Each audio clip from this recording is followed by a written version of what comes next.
Assalamualaikum warahmatullahi wabarakatuh. Salam santri sampai mati. Antara niat dan ikhlas, apakah terpisah atau menjadi satu? Keberadaan ikhlas tidak akan tepat sasarannya tanpa adanya niat. Simak penjelasan lengkapnya berikut ini. Semoga bermanfaat, semoga barokah. Gimana cara mempertemukan niat dengan ikhlas? Apakah ini dipisah? Apakah jadi satu? Ya. Di dalam Al-Quranul Karim, ya, perintah-perintah Allah terhadap hambanya untuk ibadah, berbakti, mengabdi kepada Allah dengan ikhlas, itu menunjukkan apa? Bahwa semuanya itu mengarah kepada wajibnya niat di dalam ibadah. Karena keberadaan ikhlas itu sendiri la yatahaqqaq bidunin niyah, tidak akan tepat sasarannya apa? Tanpa adanya niat. Gitu. Nah, dalam hal ini ya, mazhab Ahlus Sunnah wal Jamaah ya, memberi suatu arahan. Diarahkan kemana? Diarahkan adanya suatu kewajiban di dalam melaksanakan ibadah itu. Sebetulnya itu apa? Bukan hanya untuk dirinya itu mendapatkan pahala dan dirinya itu terselamatkan dari api neraka, itu tidak. Adanya diwajibkan itu hanya satu aja, semata-mata untuk melaksanakan hak-hak Allah yang telah menghidupkan dan memberi kehidupan kepada kita, ya. Melaksanakannya itu berbentuk apa? Berbentuk pengabdian kepada Allah. Ya, itu aja sebetulnya itu. Saya telah dihidupkan oleh Allah. Telah diberi kehidupan oleh Allah. Telah begini-binikan oleh Allah. Ya, agar saya ini bisa mensyukuri semua ini, maka terbentuklah suatu tuntunan-tuntunan, tata cara di dalam kita beribadah, mengabdi kepada Allah. Ini li'adai haqqir rububiyah wal qiyam bimaqamil ubudiyah. Ini saja sebetulnya. Ya. Nah, kalau Anda itu tidak seperti ini, ya, hanya cuman menunjukkan suatu acara ritual aja. Ya, pokoknya saya begini, pokoknya pentingnya saya melaksanakan ini. Secara zahir itu tidak bisa diterima oleh Allah. Dalam Al-Quranul Karim dikatakan oleh Allah, la yanalallaha luhumuha wala dima'uha walakin yanaluhu taqwa minkum. Pengorbananmu, darah dan daging kurbanmu yang telah engkau kurbankan tidak akan sampai, tidak akan dapat engkau peroleh dari Allah tanpa melalui takwa Allah. Takwa Allah itu apa? Al-Imam Ibnu Abbas radhiyallahu anhuma, artinya itu apa? Niat. Kita coba dikembangkan. Gak bisa dipisahkan. Ya, salah contoh daripada tidak bisa dipisahkan, ya, dalam satu hadis Rasulullah sallallahu alaihi wa alihi wasallam bersabda, "Innallah la yanzuru ila suwarikum, walakin yanzuru ila qulubikum wa a'malikum." Wa fi riwayatin, "Walakin yanzuru ila niyatikum." Allah Ta'ala tidak akan melihat, tidak akan memperhatikan, tidak akan menganggap apa-apa yang bentuk lahiriah. Tidak. Tapi yang dilihat oleh Allah itu apa? Walakin yanzuru ila qulubikum.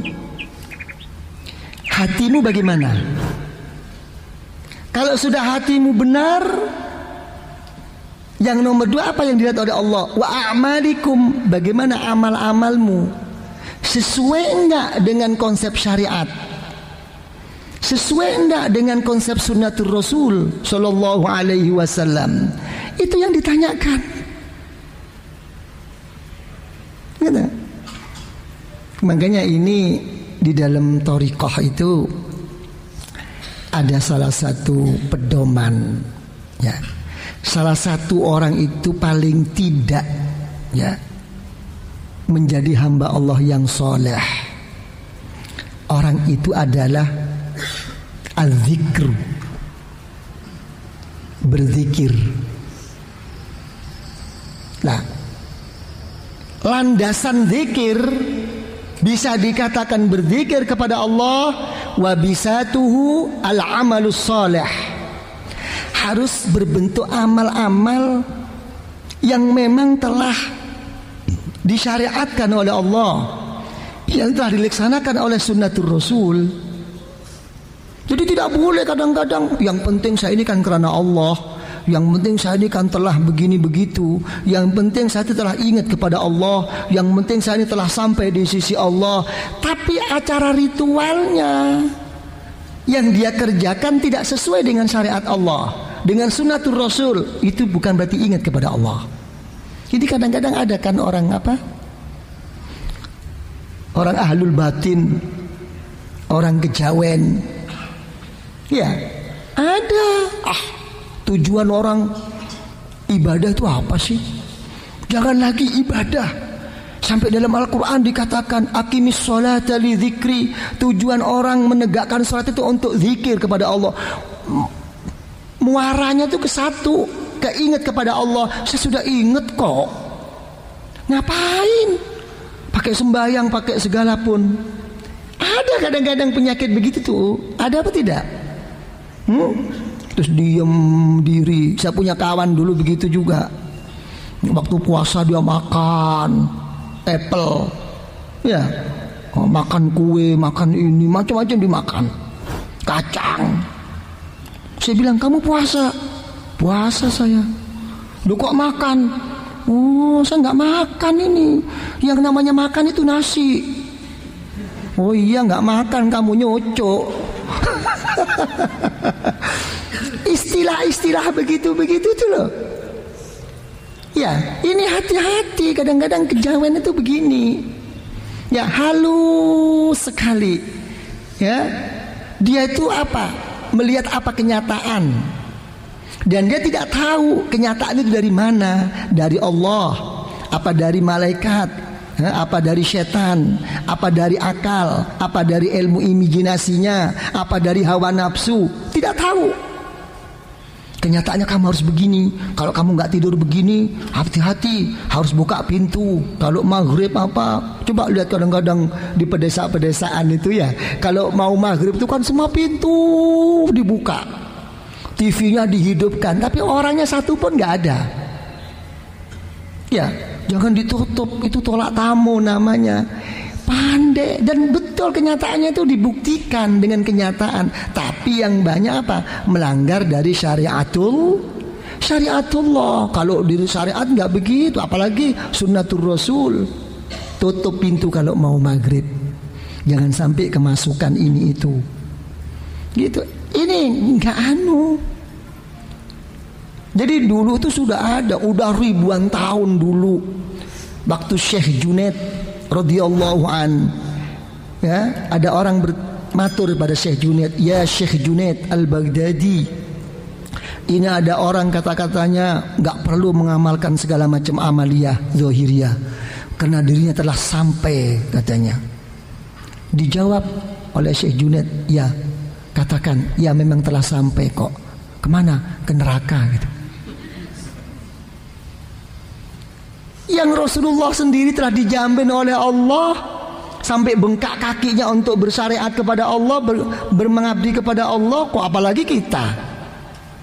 Lah, ini hati-hati, ini harus ada sesuai. Yang penting saya karena Allah, yang penting saya ini sebetulnya tidak ada lain kecuali kepada Allah. Tapi di dalam gerak-geriknya, di dalam pergaulannya, di dalam kehidupannya tidak sesuai dengan akhlakul Rasul. Ini nggak benar begini. Ini membawa-bawa nama Allah, membawa nama agama, tapi untuk kepentingan pribadi. Ini banyak sekarang begini ini. Ya, akhirnya menjadi apa?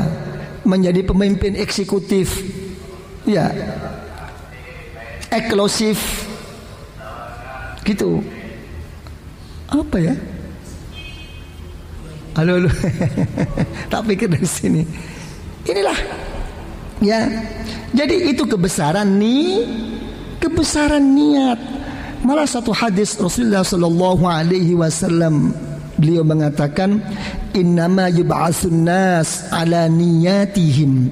Kelak kita dibangkitkan oleh Allah, dan diperhatikan yang dilihat oleh Allah adalah niatnya. Oke. Ini menunjukkan apa? Selama ini yang kita sadari apa yang dinamakan takwa Allah, melaksanakan perintah Allah dan menjauhi larangan Allah. Itu hukum zahir. Ya, sama dengan kita dilindungi, dihargai kalau kita membaca syahadat. Tapi apakah kita jadi orang munafik atau enggak? Bukan urusan kita, nanti Allah yang punya urusan. Begitu pula apa kata ibadah kita, perjuangan kita, dan kita menjauhi larangan Allah, itu betul-betul takwa Allah? Belum tentu. Nanti yang dilihat apa yang ada di lubuk dalam hatimu. Betul-betul husnul niyah, baik niatnya apa tidak kepada Allah. Kalau tidak. Ya, ini yang dikatakan oleh sahabat Ibnu Abbas radhiyallahu an, innama yuhfadzur rajul ala qadri niyati. Jadi kita dilindungi oleh Allah, disayang oleh Allah, dibimbing oleh Allah, ikut seberapa kekuatan dan ketebalan niat kita kepada Allah. Kalau niatnya separuh-separuh, mungkin terlaksana, tapi tunggu tanggal mainnya besok atau lusa akan diganggu oleh satu ujian dari Allah. Contoh sekarang, Pak Sufyan bisa sekarang sembayang niat karena Allah, atau berjuang katanya karena Allah. Tunggu 2 hari, 3 hari, 4 hari, atau sampai 1 minggu, 1 bulan. Ada seseorang kadang-kadang itu tidak menerima atas perbuatannya, atau ada orang yang mengkritiknya, atau ada orang yang kadang-kadang memusuhinya. Bagaimana sikap Pak Sufyan kira-kira? Di situ akan ketahuan seberapa kekuatan dan ketebalan niatnya kepada Allah. Marah, ngamuk, mempertahankan diri, membela, na'udzubillah.